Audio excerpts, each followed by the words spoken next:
clouds may rain.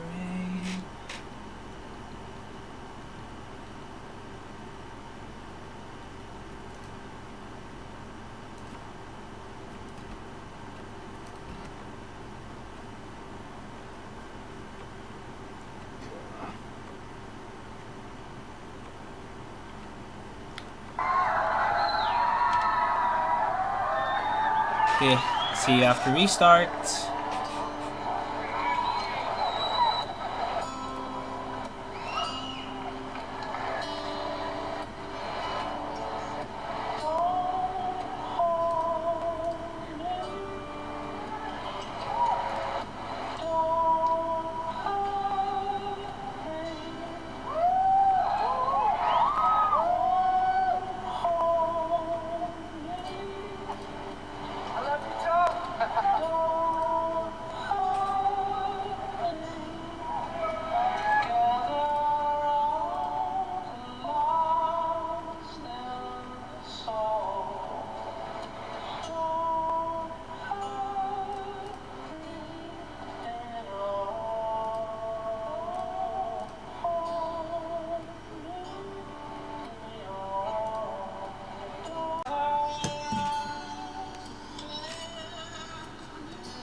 Let me try to stream better. Wait, better quality.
Walk around now.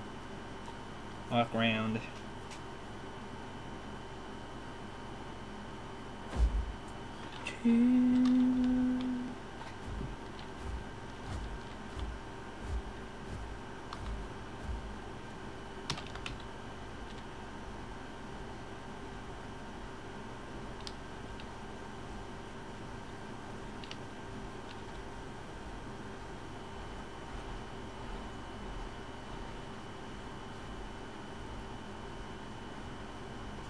Hey guys, Super Horror Bro Mike here, and in today's video, we take a job at a fire watchtower in the middle of an isolated forest, as we explore the story for the latest in anthology horror series, Fears to Fathom Ironbark Lookout. So sit back, relax, and let's try to survive the horrors hiding in the eerie woods by night. May 12th. We step into the shoes of central protagonist Jack Nelson, a young man driving his way up to a summer job as a fire lookout posted at Ironbark Park, a large isolated forest in the Pacific Northwest. Jack's point of contact at Ironbark is site manager Mitch Scott. From text messages shared between these two, we are informed that the last lady who worked at the lookout didn't fare so well. Though this is not elaborated on at this time, so we are left wondering what may have befallen her. Mitch sends Jack some information, including directions for where to park and which trail to take to reach the lookout tower upon arrival. Meanwhile, Jack has also been receiving text messages from his sister Kayla, who is a little jealous of her brother's scenic new job. Kayla has been out Ironbark Way before, and recommends a diner to make a pit stop at on the way should her brother get hungry. Apparently, they have the best burgers in town. Jack pulls up at the Twin River Diner and takes a seat. Here he samples the fabled best burger and has a quick chat to some of the locals while there. When one of the locals learns where Jack is headed, he mentions how a few weeks earlier, 3 kids went missing at Ironbark, and no one knows what happened to them. Rumour has it that some kind of creature lives in those woods, and may be responsible for their abduction. The man goes on to add that a lot of campers and hikers go missing in that forest. Slightly uneasy, Jack heads back to his RV, and continues the long drive to Ironbark. Upon arriving at the park, Jack pulls up in the designated car park and heads over to the security booth to speak with his on-site point of contact, Park Ranger Billy. Billy seems freaked out, mentioning that he thought Jack was one of them, though he doesn't elaborate further on who they are. Billy hands over the keys to Tower 11 where Jack is to be posted, and opens up the gate to the Gold Creek Trail which leads there. Flashlight in hand, Jack collects up his belongings and heads into the darkness of the forest, navigating his way to Tower 11.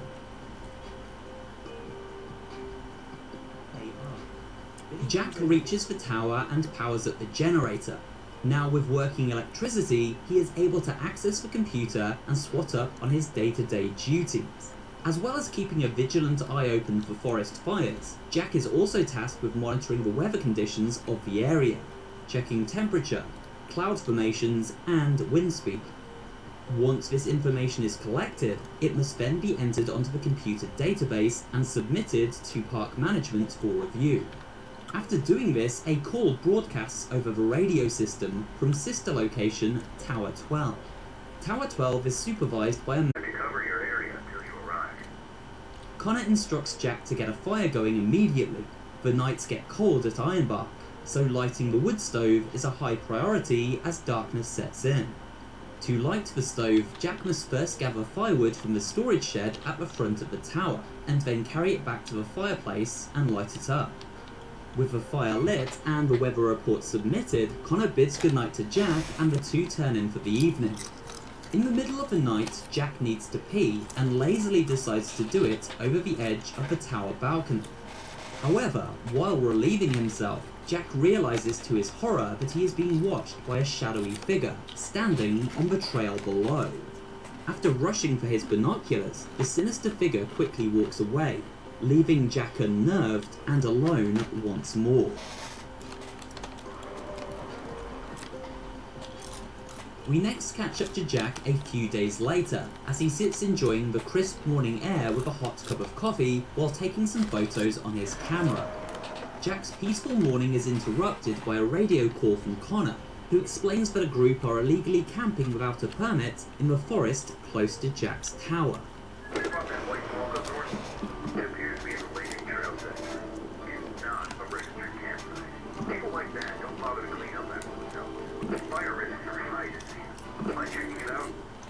Jack is asked to check out the campsite and tell the campers to pack up and move on. He sets off down the trail and eventually reaches the site by nightfall. As he approaches, Jack hears a bone-chilling scream.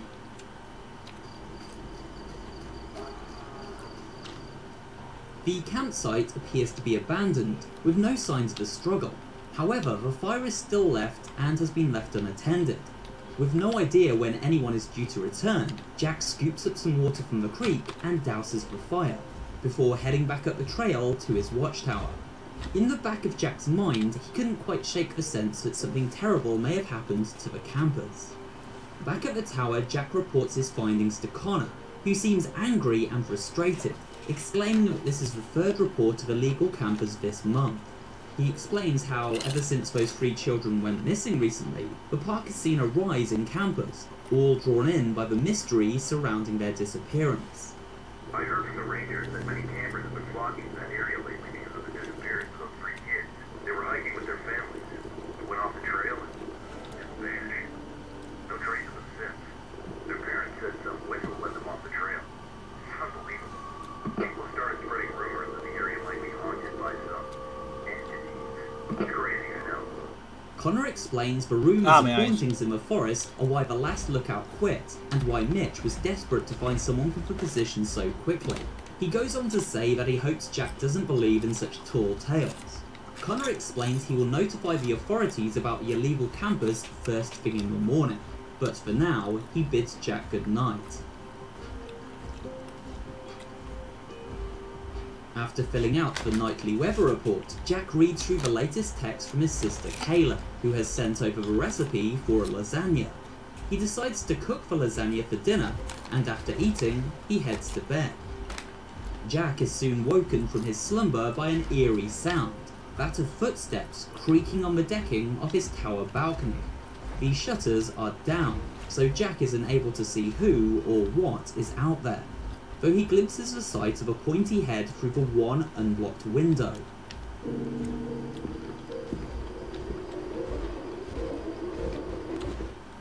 Jack waits for whoever is outside to break through his door and attack, but the attack never comes. Instead, he hears the figure setting something down outside the cabin door, before slinking back into the night. With the coast clear, Jack opens at the door and is met with a horrifying sight. A cattle skull has been hung above a cluster of lit candles in a ritualistic manner. What does this mean? Spooked by the event, Jack immediately radios Tower 12 and wakes up Connor to explain the situation. However, Connor is none too sympathetic, annoyed that he has been woken up so early in the morning. He tells Jack it was most likely kids messing around trying to prank him.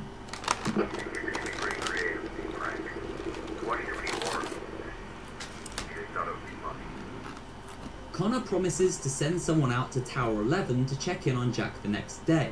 For now, he tells him to get back to bed and try to sleep things off. The next evening, while surveying the area for hazards, Jack is summoned to his room by a radio call, although for once it is not Connor on the other end of the line. Instead, this is an emergency broadcast from a hiker who finds himself lost in the woods and has begun to panic. I went out to explore the area and lost track of time. And now it's dark and I can't remember the trail back to my truck. I think I'm lost. Jack uses the park map on his computer to guide the lost hiker back to the trail intersection leading to his car. But then, something sinister occurs. The hiker begins to hear a whistling sound and spots a man hiding in the trees who he assumes to be Jack. When Jack warns the hiker that the person he has encountered is not him, the hiker begins to panic, and then suddenly the broadcast cuts out. I see you behind the trees to my right. You're freaking me out. there is a knock at the door. Jack answers the knock to find Billy the park ranger standing on his balcony. The ranger hands over Jack's weekly food supplies and warns him not to go into the woods by night. We get the sense that this ranger knows more than he is willing to share. Jack tells the ranger about the skull he found left on his balcony, but the ranger explains that without any evidence there is nothing he can really do, urging Jack to take photos of anything weird he may encounter in the future. After dinner, Jack heads down to the tool shed to collect up firewood for the night ahead. As he turns back to exit the shed, a strange man named Silas appears in the doorway, claiming to be a local maintenance worker. Silas claims to work on the radio towers, but he gives off a weird, somewhat creepy vibe. He makes the statement that some fires are meant to burn and no amount of prevention can stop them. He then goes on to state that disasters are another form of cleansing, a way for the land to purify itself. Freaked out by the oddly dark direction the conversation has taken, Jack bids Silas goodnight and quickly heads back to the top of the tower, firewood in hand. After lighting the stove, a call comes through from Connor, who asks where Jack has been. Jack explains his run-in with Silas the repairman, but, to his horror, Connor claims that no such person works on site. Look, if what you're saying is true, it could be another one of those goons playing pranks on you. Junior's name. You think he's been listening? Because the man knew Jack's name, Connor is worried that he has been listening into their radio conversations. He instructs Jack to take Silas's details and a photograph for evidence, as posing as an Ironbark employee is strictly forbidden. With that, Connor signs off for the night, and Jack heads to bed. 1 week passes by fairly uneventfully, and Jack has started to feel as though perhaps there is nothing to worry about in the woods after all. The computer system has now got a new security update too, which seems to have solved the issue of creeps potentially eavesdropping on private conversations between the towers. One night, Jack is woken by Connor, who informs him that smoke is coming from a campfire that appears to be in his sector. Connor asks Jack to take his binoculars and see if he can spot the exact location of the fire. Stepping out onto the balcony, Jack soon locates the fire, and when zooming in, witnesses a terrifying sight. A satanic cult dressed in robes and masks, burning a body on a fire surrounded by candles in a ritualistic manner. Could this be the body of a hiker that just went missing? Jack decides to take a photograph this time, in order to preserve evidence of this horrific crime so the activity of this cult, who presumably were responsible for the missing children and campers, can be brought to justice. As he snaps the photo, the entire group turns to look at him, and one of them begins running towards the watchtower. Jack hides under his bed as the masked man bursts into the room. Unable to locate Jack, the cultist begins to search the balcony, this giving Jack just enough time to rush downstairs and hide in the outside toilet. Peering through a gap in the door, Jack waits until the cultist heads to search the tool shed before finally bolting down the trail toward the car park. He manages to reach his RV and speeds off before his satanic pursuer is able to catch up. As Jack flees danger, he summarizes the events that followed. He drove to the nearest ranger cabin and radioed in to alert headquarters. Unfortunately, nobody believed Jack's story, and when authorities visited the site of the ritual the following day, they found no sign of misconduct. The cult had moved on. Jack's experience was chalked up to be the product of isolation, too long out in those woods alone. Even Jack's family did not believe his story, but the events still haunt the poor man to this very day. Jack vowed never to return to those woods again, and warns any would-be camper to be careful of planning a trip themselves. And with that, we have come to the end of this video, and a look at the story of Fears to Fathom Episode 4, Ironbark Lookout Explained. I hope you enjoyed this video and found it both entertaining and informative. If you did, remember to leave a like, comments down below, and of course subscribe for more horror-related content. Thanks for watching, and I will see you on the next video.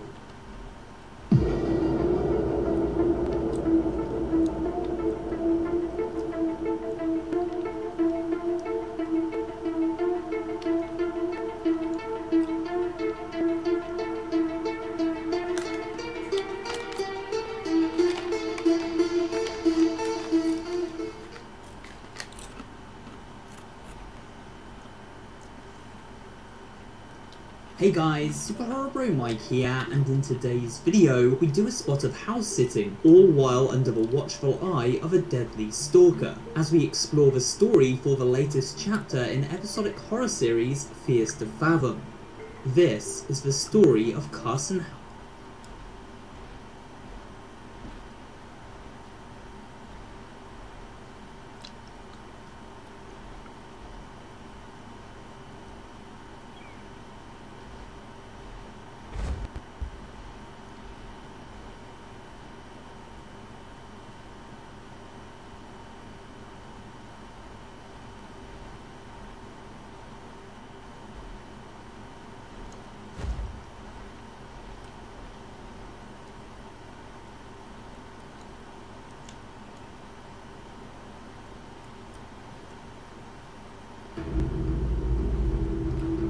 Hello, and welcome to the next instalment of Law & Order, the video series where I look at and unpack stories from games. In this one, we'll be looking at a classic, Amnesia: The Dark Descent. Released in 2010, this horror game has stood the test of time. Both developed and published by Swedish developer Frictional Games, the terror in these games came primarily from the atmosphere, which, in my opinion, was absolutely perfect. As usual, we'll discuss the plot in its most basic form and then elaborate on certain aspects of the story after.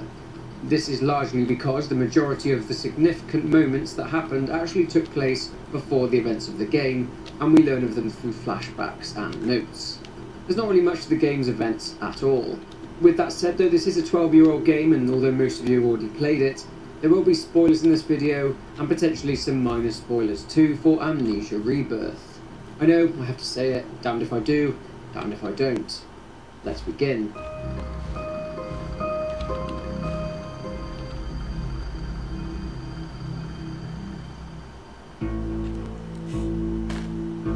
It's the year 1839, and a young man named Daniel has woken up to a surprise in the halls of Brennenburg Castle, located in Prussia, a Central European country, or rather a German state on the southeast coast of the Baltic Sea. Daniel has absolutely no idea how or why he's there, nor can he remember anything regarding his past. As the game's title suggests, Daniel has amnesia. All Daniel remembers is his name and the fact that he lives in Mayfair in London, and that he knows something has been and is hunting him. After regaining his composure, Daniel finds a note which he actually wrote to himself prior to his amnesia, informing him that he purposely wiped his own memory as a means to forget. The thing that is hunting him is detailed in this note as being called the Shadow. This note also states that Daniel must go deeper into Brennenburg Castle to the inner sanctum in order to find its Baron, Alexander, and that he needs to murder him. The note says that merely the name of Alexander of Brennenburg should evoke bitter anger inside him, but it's not clear yet as to why. As he journeys through the castle to reach this inner sanctum, Daniel learns more about his past after finding more of his diaries scattered about. Daniel discovers throughout his journey through the castle that the reason he is in this situation is because of a mysterious orb that he recovered from a tomb in Algeria, and that this itself unleashed the Shadow. The Shadow is quite simply the guardian of the orb. Daniel also learns that he was being chased by the Shadow and was eventually contacted by Alexander, who told Daniel that he would be able to repel or banish the threat of the Shadow through a form of energy called Vitae, and that coupled with the orb he discovered would be able to protect him. One problem: this Vitae could only be harvested through the pain and torture of living beings. Through fear, essentially. Alexander though had an ulterior motive: to use the orb coupled with the Vitae to travel to another dimension. Anyway, as Daniel gets closer to the inner sanctum, he comes across a man called Agrippa. Well, I say a man. Heinrich Cornelius Agrippa is a consciousness, or rather a soul, trapped inside a dead husk by Alexander of Brennenburg. Agrippa goes on to say that Alexander originally came from the other dimension that he's trying to reach, and that he's trying to return there, and he needed the orb and the Vitae in order to do so. Agrippa says that in order for Daniel to gain access to the inner sanctum and its orb chamber, he needs another orb. Daniel needs to search the nearby transept and choir in order to find the 6 pieces of Agrippa's broken orb and put them back together. Agrippa explains his situation and asks Daniel a small favour. He says to Daniel that to set his consciousness free from its prison, if you like, he needs a concoction or a potion in order to stop Alexander from using the orb for his own gain. After he leaves, Daniel searches the transept and choir and finds something which shocks him to his core. Flashbacks remind him of the fate of tortured victims murdered by Alexander and, yet, Daniel himself, along with the evil torture devices used. This gives us a good idea of what Daniel was trying to forget. Daniel finds and puts the pieces of orb together, and upon returning to the chancel, Daniel is attacked and placed inside a prison cell by a group of gatherers, essentially servants. Daniel is taunted by Alexander, who tells him to stay in the cell so they can finish his ritual in opening the portal. Now there are 4 endings to this game. I'll explain what happens in 3 of them and then finish with the 4th, which is considered the good ending. One of the endings is that Daniel can simply stay in the cell and allow the shadow to kill him, and Alexander can complete his ritual and return to his world. I guess you could call that a secret ending. And another ending, considered to be the bad ending, Daniel, after escaping the prison cell, enters the inner sanctum and comes face to face with a floating Alexander, who himself is surrounded by 3 pillars which are emitting a supernatural energy flowing into the portal. Daniel can either choose to do absolutely nothing, allowing Alexander to escape through the portal. The shadow then consumes the entire sanctum in anger, and Daniel is killed. Daniel then hears Alexander's voice in the void, thanking him. In the 3rd possible ending, considered to be the revenge ending, Daniel again approaches Alexander in the sanctum and this time knocks over the 3 pillars which are giving off supernatural energy. Daniel is spared by the shadow for his actions, and Alexander is killed by the shadow before the ritual can be completed. Daniel leaves Castle Brennenburg and it's destroyed as the shadow leaves the castle. Finally, the ending which is considered the good ending. Remember, Agrippa asked Daniel to make a potion in order to free his consciousness from that body and stop Alexander's ritual? Well, if Daniel made the potion, he administers it and uses a bone saw to cut off Agrippa's head. Then Daniel enters the sanctum and uses Agrippa's head in the portal before Alexander can float over to it. Alexander and Daniel, as a result, end up being consumed by the shadow. Daniel is trapped in the void, but hears the voice of Agrippa talking to a man named Johann Weyer. Agrippa is pleading with Weyer to take pity on Daniel, and this is pretty much where the game ends. So again, the actual game's plot doesn't really have much to it. You can only really follow what happens if you read notes and pay attention to the flashbacks in the game, which is actually quite difficult when a game is as creepy as this one. There's a lot to go through here in order to gain a clear understanding of what happened, so let's begin by discussing our antagonist, Alexander. Through Agrippa, we learn of Alexander's motives. Alexander needs the orb to travel back to his home world. You see, Alexander was banished from his world centuries earlier, but the exact date isn't known, but it's thought to be around the 16th century. He would portray himself as a German of noble standing to the citizens of the local town named Altstadt. He would eventually rebuild the burned-down Brennenburg castle and would reside there, becoming a baron known as Alexander of Brennenburg. He then started a working partnership with the well-known erudite and occultist Heinrich Cornelius Agrippa and his apprentice Johann Weyer. Agrippa was a man with a keen interest in orbs and had a desire to get his hands on one. Agrippa was a real-life historical figure, along with Johann Weyer. Real-life legend says that Agrippa died in Grenoble in 1535, and this is actually according to Johann Weyer. Agrippa found an orb, but was pursued by the guardian of that particular orb. The guardian spared him, but took the orb back. Alexander learned of this orb and finally managed to retrieve it and studied it. Alexander, of course, had his own motives in getting back to his home world.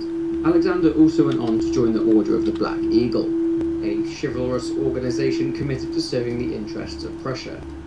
His true nature wasn't known to the other members of the Order, as any family records were buried, but due to his long life and outliving his co-members, the new, younger members of the Order began to grow suspicious of him. This was around the time of Napoleon's defeat in the Battle of Waterloo, and after this, his fellow Order members grew more fearful of him. Fearful himself of being executed, Alexander kicked his plan to return home to his own world into a much higher gear. Alexander recruited a man named Willem to work for him, and Willem's job over the next 3 years was to lead his group of men to kidnap healthy human beings, but Willem's men were really bad at their jobs, and this led to a large number of Alexander's servants being killed by the sheriff's guards patrolling the forests. Alexander, absolutely fuming at this incompetence, as well as being worried that the trail would lead the sheriff to the castle, held a fake toast to all their hard work and gave them all the wine they could possibly drink, but little did they know that Alexander had poisoned the wine. Judging from a flashback from Willem, he states that after drinking the wine, he mentions that his men are turning inside out, and their bones are piercing their skin, and that Willem himself is bleeding from his eyes. These men could potentially have become the Gatherers. Still working on the orbs, Alexander attempted to perform the ritual due to running out of people to torture, but he did it wrong, and the orb shattered into 6 pieces. It was impossible to reassemble, so the orb was lost. With Zoniwald gone, Alexander would now just have to wait for another one to show up. Enter Daniel. Growing up, Daniel suffered from nyctophobia, which is a fear of the dark. As seen in the game, Daniel's sanity suffers greatly when in dark areas. He didn't have a simple childhood by any means, as at school Daniel was bullied by a boy named Henry Bedlow, who himself took out his frustration on others due to his fractured home life. This was until Daniel hit Henry with a rock, and this brought an end to the bullying. Daniel also had a sister named Hazel who was struck by an illness early in her life. Daniel would later go on to work at the British Museum as a young adult, and he worked as a research assistant to a Professor Thurston Herbert. On the 16th of May 1839, Professor Herbert arranged an archaeological expedition to Algeria, where the team uncovered an ancient tomb, but upon entering said tomb,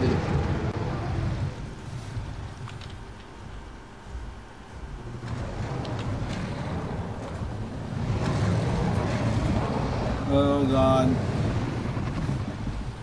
We're gonna fight, huh?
Damn, dude. He had bone break resistance.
Aw, I didn't, aw, no scars? Are you serious? Okay.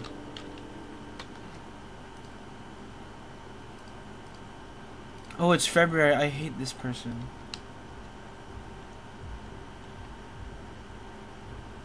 Doesn't know Rex rules.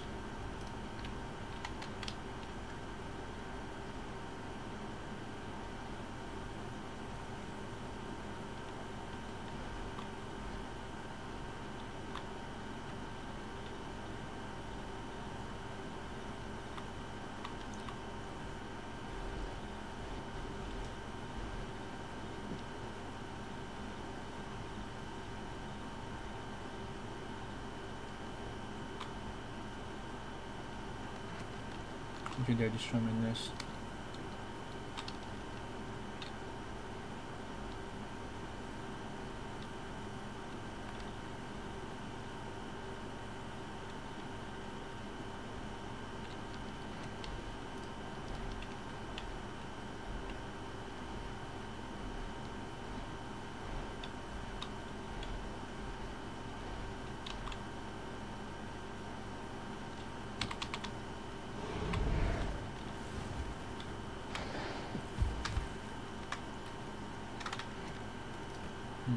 Should I change? Hide is thick bone. Oh, I could have had that. I mean, no, I think I could have. I may have possibly won that. Because I have King's Mantle on. Oh, okay, I shouldn't have quit then. I'm pretty sure he was also low. I saw death scars for sure, but I'm not sure. He got the first bite. And I shouldn't have wind up. I think I shouldn't have. When he was winding up, I should have just bit directly.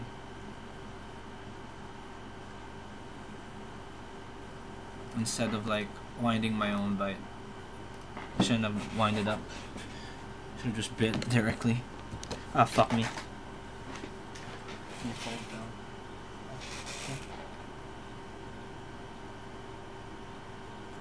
So I could have won that if I didn't wind up.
Doorway to it collapsed and Daniel was trapped inside.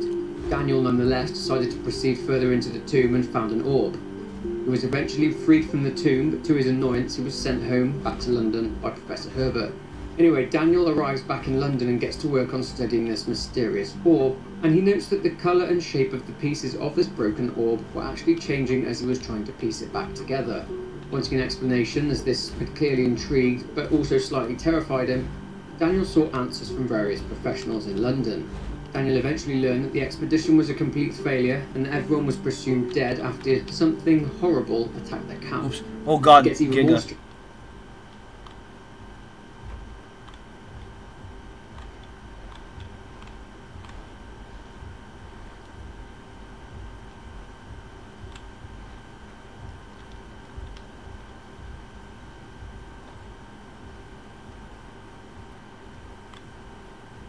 I'm not full health yet, but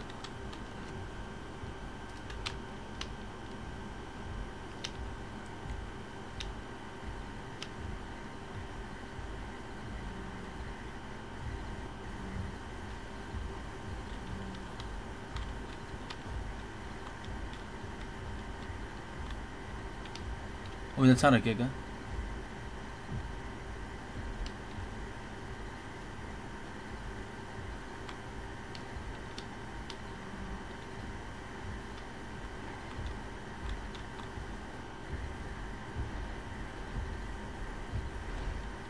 Oh, it is. It's a small one though.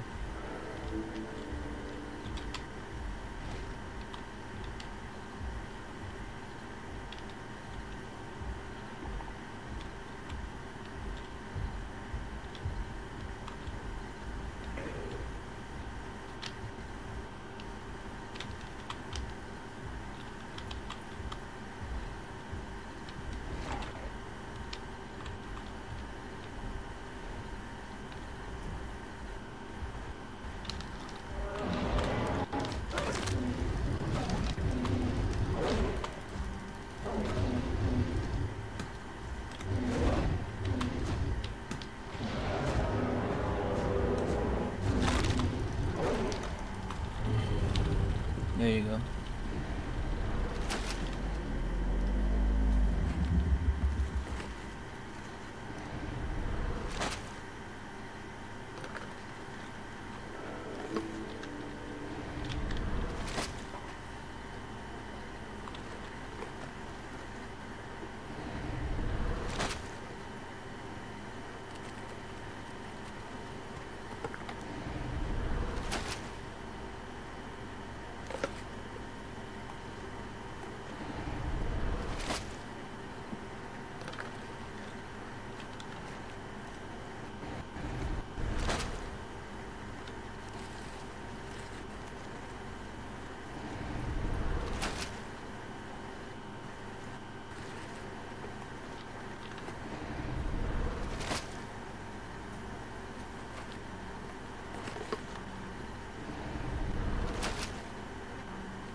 Never mind, let's go out.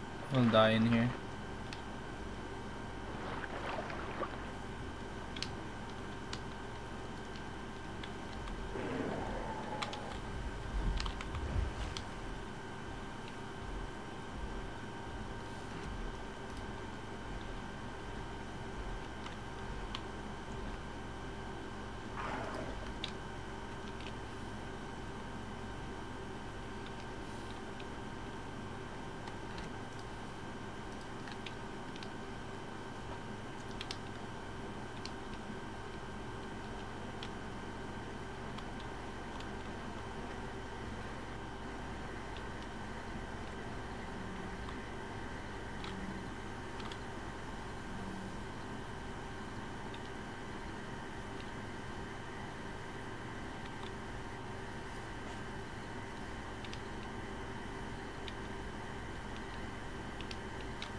I hate group.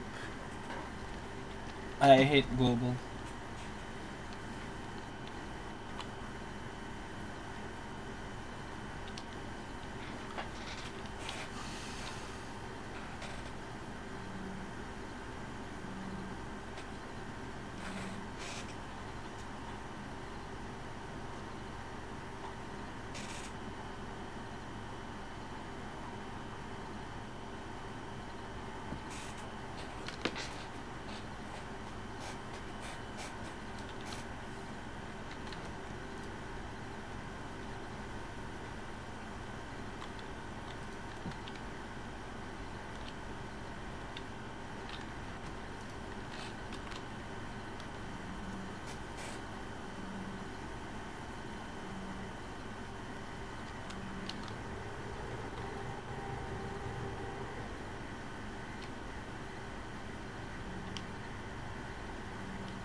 Rampage is only really viable if you're looking for Apex fights always. Or like if, you know. I'm not really on Apex. I'm not really looking for those fights. I'm more of an ambush guy. That's why I don't use Rampage.